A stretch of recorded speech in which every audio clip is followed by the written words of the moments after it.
Wait, what the heck am I doing? This is for tomorrow's video. I'm gonna go ahead and answer a few of your questions, and if you guys have any more questions that you didn't get the chance to ask me, drop them down in the comment section below, and hopefully I answer most of your questions today. So let's get it started. Right, so the first question is from Marcus. Why do you have the ugly seat covers on? No offense, and are you working anywhere? To answer your first question, I'm not really offended. I get that all the time. Let's be real, guys. Like, I tend to wrench quite a lot, and you know, I get dirty a lot, especially on my pants and stuff like that. And the main reason why I have the seat covers on is I don't want to get in and get grease stains or like any other debris like on my actual seat. I'm not back to work yet, guys. I've been looking for other jobs, applying for other jobs. I'm still collecting as well as making videos, and I'm also selling stuff on the side. So question number 2 we have from D Smith 89. You planning on doing the road trip down south? Haven't heard any updates on that lately.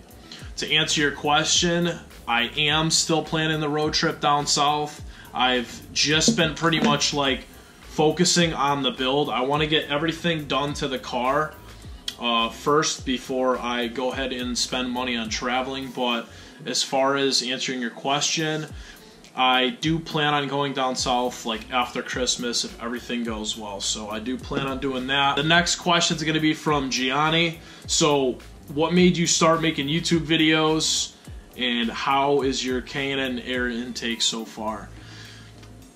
That's kind of a tough question to answer, the first one.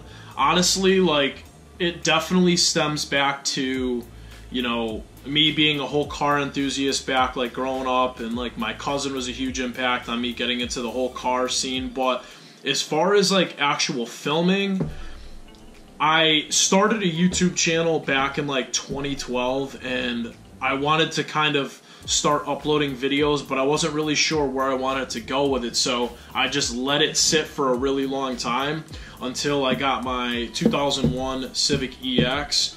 And honestly, one day I was just out there wrenching, like changing spark plugs and stuff like that, and I'm like, you know, why don't I share this content with people around the world? Like, I bet you people want to know how to do this, so why don't I start making videos on the little single overhead cam? So I pretty much just started filming like all my stuff on the single overhead cam, and just started continuing making videos after that, pretty much, if that makes any sense. So part 2 of the question, how was the intake so far? Honestly, dude, I love my K&N. All you guys know I love my K&N. It's a short ram.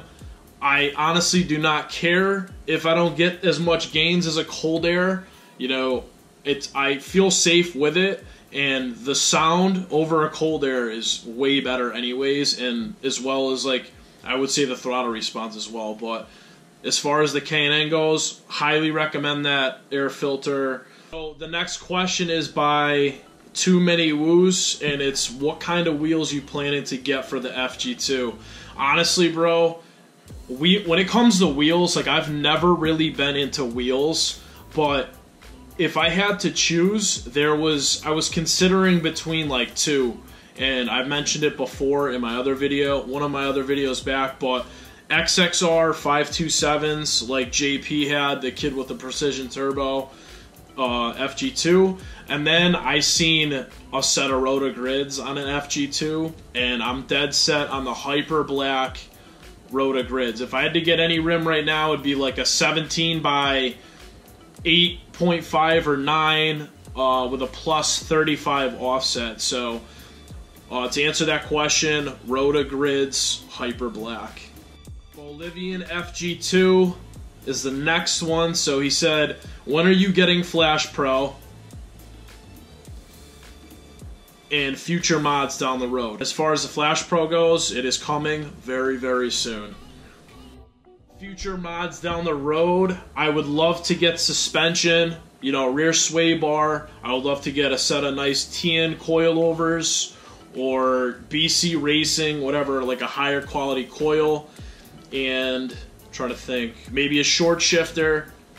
I'm like telling myself like I'm almost done with the build, but I know as I keep going, stuff's gonna keep popping up. So as far as the future mods, like, you know, suspension, short shifter, and we'll just see where else goes after that. The next question is from a 32-inch shoe stepping on you. Also, dude, huge shout out to this dude for recently getting his FG2. Does size matter? Are we talking like displacement? Are we talking girls? Or are we talking like exhaust? I don't really know, dude. You gotta like throw that down below with more detail because I'm drawing blank right now. The next question is from the OG Riced FG2. Huge shout out to this dude out in Cali. He's been supporting me day one. So, who or what got you into the car culture, more specifically Hondas and imports? Alright, so I think this kind of like was answered in one of my previous videos, but I'm going to go ahead and restate it.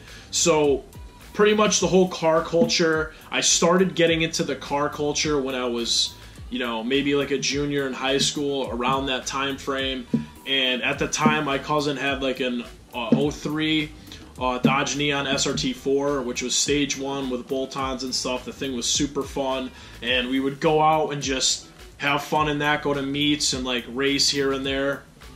And I kind of wish I started filming back then because I would have had way more content right now. But as far as like the car culture, I would say my cousin got me into the whole car culture.